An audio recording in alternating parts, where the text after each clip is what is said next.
দিল্লি শহরে গোপাল একটা ব্যাগের কারখানায় কাজ করত, যেখানে তার মাইনে ছিল 10,000 টাকা। ওর পরিবার গ্রামেই থাকতো, আর ও 2 বছর হলো দিল্লিতে এসেছে। আর এখন ও প্রায় 2 বছর পর আবার নিজের গ্রামে ফিরছিল। ও তাড়াতাড়ি করে মালিকের কাছ থেকে মাইনে নিয়ে ব্যাগ গুছিয়ে যাওয়ার জন্য তৈরি হলো। আজ এত বছর পর আমি আমার গ্রামে যাচ্ছি। বাড়িতে সবাই আমায় দেখে কত খুশি হবে। গোপাল বাস ধরে শহর থেকে গ্রামে চলে এলো, আর আজকেও খুব খুশি ছিল। 2 বছর আগে আমি যেই স্বপ্ন দেখে শহরে গেছিলাম, সেটা আজ পূরণ হয়ে যাবে। এবার আমিও নিজের ঘর নিতে পারবো। 2 বছর আগে গোপাল গ্রাম থেকে শহরে গেছিল, আর আজকে ওর কাছে পুরো 1,00,000 টাকা জমে গেছে। তাই সে খুশি মনে আজকে তার পালংপুর গ্রামে ফিরছিল। যতই ও বাড়ির দিকে ফিরছিল, ততই ওর খুশি যেন বেড়ে যাচ্ছিল। গুড্ডু, সোনিয়া আর মমতা আমাকে যখন দেখবে কত খুশি হবে। এরপর গোপাল ওর ভাড়া ঘরে এলো, যেখানে ওর বয়স্ক মা বিছানায় শুয়ে কাঁদছিল। ঘরে ঢুকে গোপাল দেখলো তার স্ত্রী উনুনে রান্না করছে, আর তার ছেলে মেয়ে মেঝেতে বসে খেলছে। এরপর গোপাল তার মাকে বলল, মা কেমন আছো? গোপালকে দেখে তার মা গায়ত্রী আর বাড়ির সবাই খুব খুশি হলো। বাবা গোপাল, তুই চলে এলি? তুই কেমন আছিস বাবা? আমিও ঠিক আছি মা।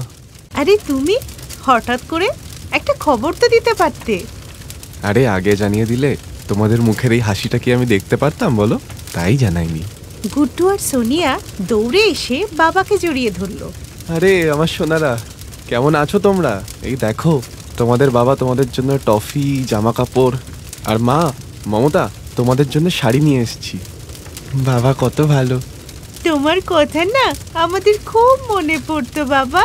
এরপর গোপাল নিজের ছেলে মেয়েকে জড়িয়ে ধরে খুব আদর করল।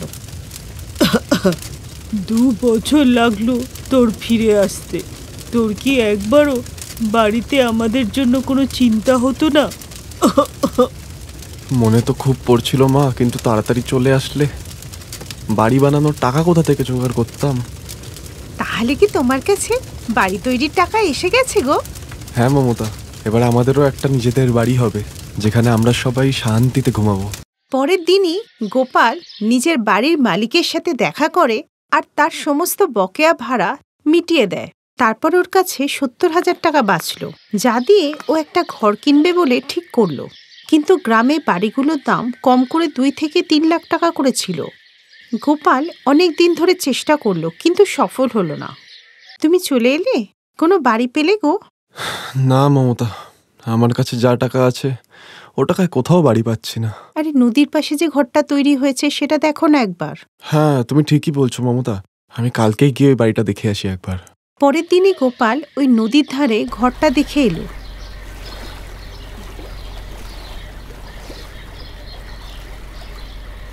দেখো গোপাল, দাম এদিক ওদিক হবে না, পুরো 70,000 লাগবে, আগে থেকেই বলে দিচ্ছি কিন্তু। এরপর গোপাল তার পরিবারকে নিয়ে ভাড়া বাড়ি ছেড়ে নদীর পাশে ঘরে এসেই থাকতে লাগলো।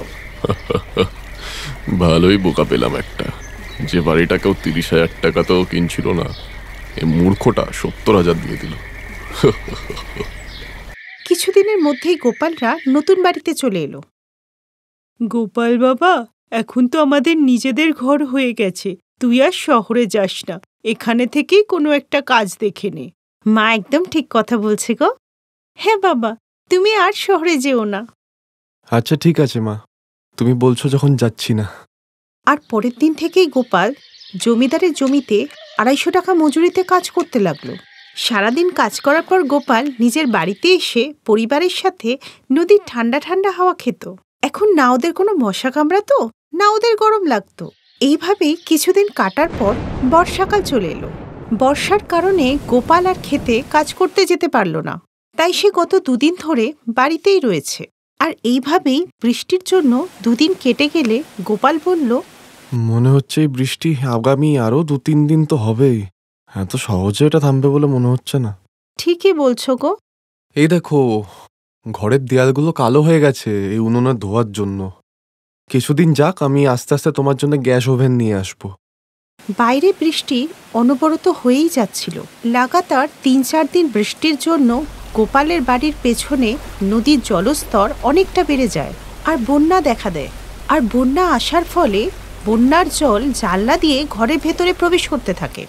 হে ভগবান, নদীর এই ভয়াবহ রূপ এ তো বেড়েই চলেছে দেখছি। কি হবে এখন? আর এইভাবে বন্যার জলে গোপালের বাড়ির একটা দেওয়ালও ভেঙে গেল। আর ঘরে অতিরিক্ত জল ঢোকার জন্য সমস্ত জিনিস বন্যার জলে ভেসে যেতে লাগলো। এমনকি গোপালরাও ওই বন্যার জলে ডুবে যেতে লাগলো। বাবা বাঁচাও! বাঁচাও বাবা, বাবা বাঁচাও! হে না, আমি তোমাদের কিছু হতে দেবো না। তোমরা সবাই একে অপরের হাত ধরে রাখো। এরপর গোপাল একটা বড় গাছের গুঁড়ি নিয়ে আসে এবং তার উপর সবাইকে বসিয়ে কোনো রকমে বন্যার জল থেকে বেরিয়ে নদীর তীরে আসে। কিন্তু এই বন্যায় ওরা সর্বশান্ত হয়ে যায়। ওদের ঘর ভেঙে গিয়ে নদীর জলে মিশে যায় আর ওরা আবার ঘর ছাড়া হয়ে যায়। এখন আমরা কি করব? আমাদের বাড়িটাও তো বন্যার জলে ভেসে গেল। বৃষ্টি তো থামছে না, এভাবে বাচ্চারা তো অসুস্থ হয়ে যাবে। তোমরা চিন্তা করো না, আমরা কিছু একটা ব্যবস্থা ঠিক করে নেব। ওই দেখো সামনে একটা গুহা, চলো এখন ওখানেই যাই।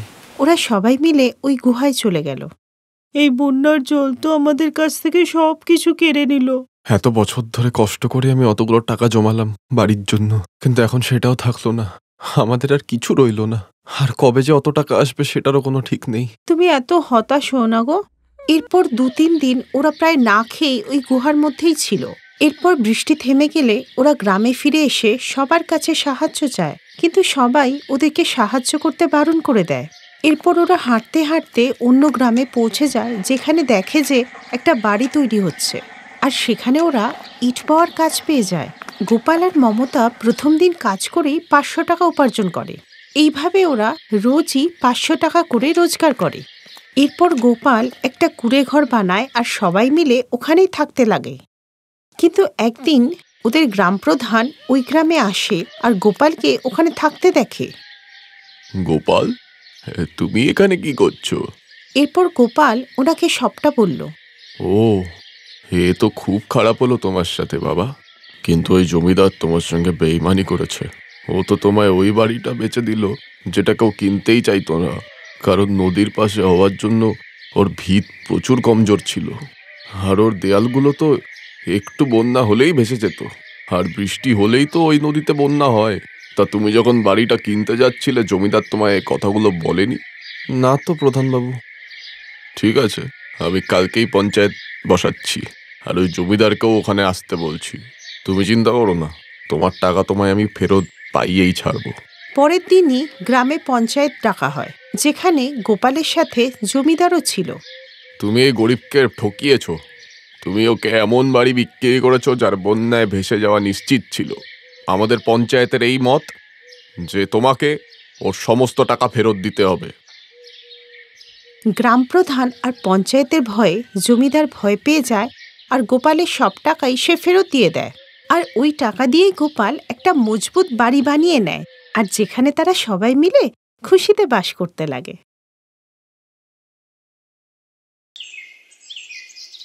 কিষানপুর গ্রামে রাঘব নামের একজন ব্যক্তি তার মা সবিতা এবং বোন সুধার সঙ্গে বাস করত। সবিতা এবং সুধা দুজনেই খুব কড়া স্বভাবের ছিল। একদিন রাঘব তার মা সবিতাকে বলল, মা, আমি প্রার্থনাকে বিয়ে করতে চাই। কিন্তু ও তো একটা অনাথ মেয়ে। মা, প্রার্থনা গরিব আর অনাথ হলে কি হলো? ওর স্বভাব কিন্তু খুবই ভালো। মা, দাদা তো ঠিকই বলছে। তোমারও তো এমন বউই চাই যে এই ঘরটা সামনে রাখবে। দাদা, তুমি চিন্তা করো না, মা এই বিয়েতে মানা করবে না।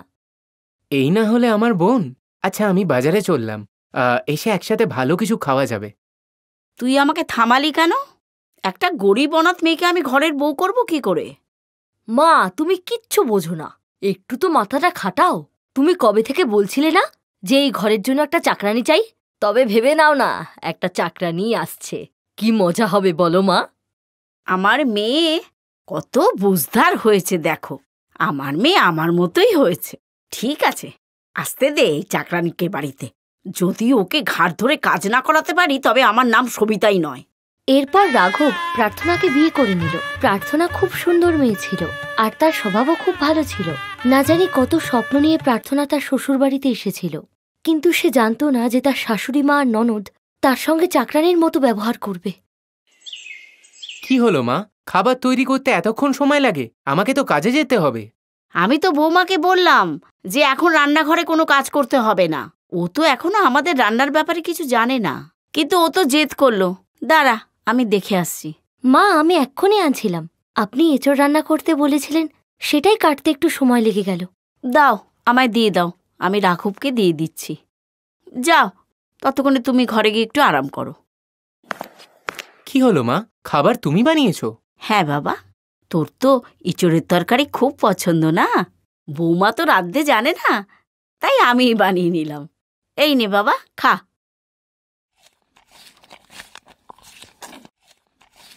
বাহ মা, এঁচড়ের তরকারিটা তো তুমি খুবই ভালো বানিয়েছো। আচ্ছা মা, তবে আমি চললাম। রাঘব কাজে চলে গেল।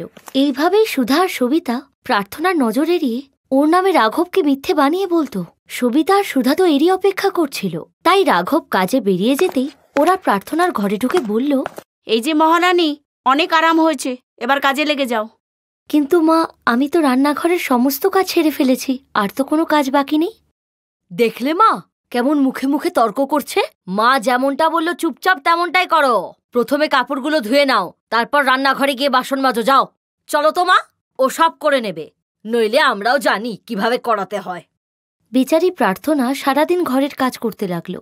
সবিতা আর সুধা এইভাবেই প্রার্থনার উপর অত্যাচার করতে লাগলো। কিন্তু বেচারি প্রার্থনা কাউকেই কিছু বলছিল না। ও চুপচাপ সমস্ত কাজ করছিল। প্রার্থনা, তোমার এখানে কোনো কিছুর অসুবিধা হচ্ছে না তো? তুমি আমার সাথে বিয়ে করে খুশি তো? এখন যদি আমি মা আর সুধা দিদির ব্যাপারে ওকে বলতে যাই, তবে ও তো আমাকে বিশ্বাসই করবে না। তাই আমার চুপচাপ থাকাটাই ভালো। না না, আমার এখানে কোনো অসুবিধে নেই। মা আর সুধা দিদি আমার অনেক খেয়াল রাখে। বেচারি প্রার্থনা রাঘবকে কিছুই বলতে পারছিল না। একদিন যখন ও চা ছাঁকছিল, তখন ওর হাতে গরম চা পড়ে যায়, আর এই কারণে ওর হাত পুড়ে গিয়েছিল। আরে, তোমার তো পুরো হাতটাই পুড়ে গেছে। চলো, আমি তোমাকে ডাক্তারের কাছে নিয়ে যাই। আরে না না, ডাক্তারের কাছে যাওয়ার প্রয়োজন নেই। আমি বরফ লাগিয়েছি, এক্ষুনি ঠিক হয়ে যাবে। আরে তুই কেন এত চিন্তা করছিস? বৌমাকে দেখার জন্য আমি আর সুধা আছি তো। যা বাবা, তুই কোনো চিন্তা না করে তোর জরুরি কাজে যা। মা তো ঠিকই বলেছেন, তোমার এখন কাজে যাওয়াই উচিত। তুমি যাও। ঠিক আছে, আমি যাচ্ছি তাহলে। তুমি কিন্তু নিজের খেয়াল রেখো। রাঘব যেতে না যেতেই হঠাৎই সুধা এসে সবিতাকে বলল, মা, এবার রান্নাঘরের কাজগুলো কে করবে? ওর তো হাত পুড়ে গেছে, আর আমার বন্ধুদের তো আসার কথা। আরে তুই কেন এত চিন্তা করছিস? সবার জন্য খাবার এই বানাবে, আর এমনিতে তো রাঘবের ফিরতে ফিরতে রাতই হবে। তাই এই ব্যাপারে ও তো কিছু জানতেই পারবে না।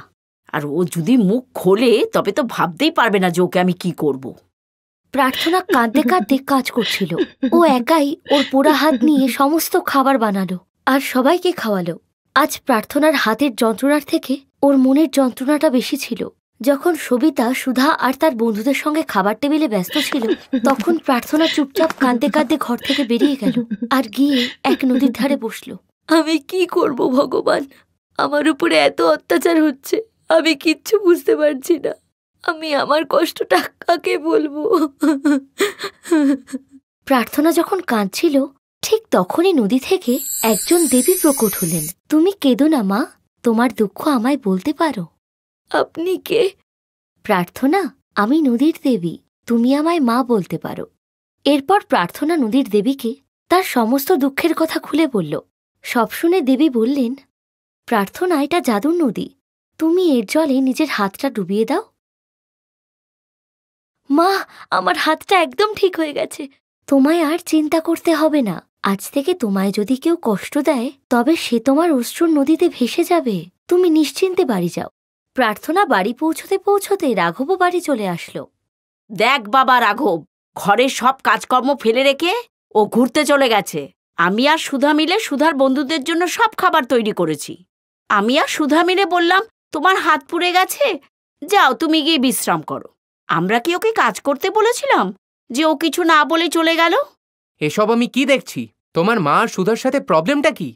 দাদা, এ তো আমাদের দুজনকেই সহ্য করতে পারে না। বিয়ের প্রথম দিন থেকেই ও আমাদের দুচোখে দেখতে পারে না। না না, এমন কোনো ব্যাপার না। আমি তো সব খাবার রান্না করেই গিয়েছিলাম। আমার মনটা একটু উদাস ছিল, তাই। তুই যে বলছিস খাবার বানিয়েছিস, তাহলে আমি আর আমার মেয়েকে মিথ্যে কথা বলছি? শোন বাবা রাঘব, তুই যদি তোর বউয়ের কথা বিশ্বাস করিস, তবে আমি আর শুধু এখনই এই বাড়ি থেকে চলে যাচ্ছি। বৌদি, আশা করি এখন তুমি শান্তি পাবে।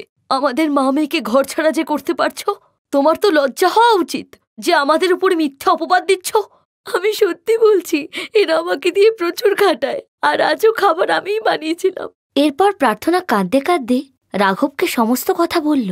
এরপর হঠাৎই প্রার্থনার চোখের জল নদীর রূপ নিয়ে নিল, আর সবিতা ও সুধা ওই নদীতে ডুবে যেতে লাগলো।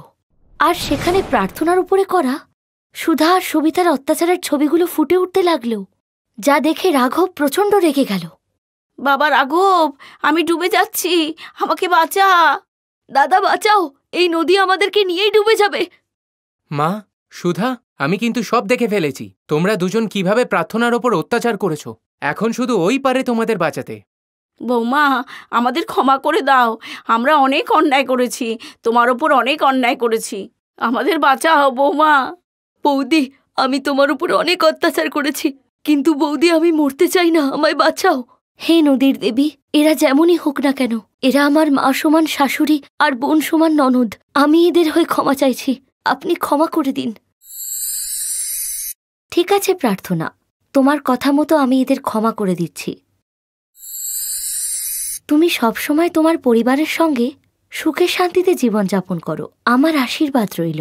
এই ঘটনা থেকে সবিতা আর সুধা বুঝতে পেরেছিল যে আমাদের কখনোই কারোর সঙ্গে খারাপ ব্যবহার করা উচিত নয়, নয়তো সেই খারাপ ব্যবহার আমাদের উপরেই এসে পড়বে। Best buddies. হ্যালো ফ্রেন্ডস, এই ভিডিওটা দেখার জন্য ধন্যবাদ। যদি এই ভিডিওটা তোমাদের ভালো লেগে থাকে তাহলে প্লিজ লাইক, সাবস্ক্রাইব আর কমেন্ট অবশ্যই করবে এই ভিডিওতে। আর হ্যাঁ, শেয়ার করতে ভুলো না কিন্তু। আরও অনেক মজাদার ভিডিও দেখার জন্য নিচে দেওয়া এই বেল আইকনটাকে প্রেস করো। দেখতে থাকো বেস্ট বাডিজ।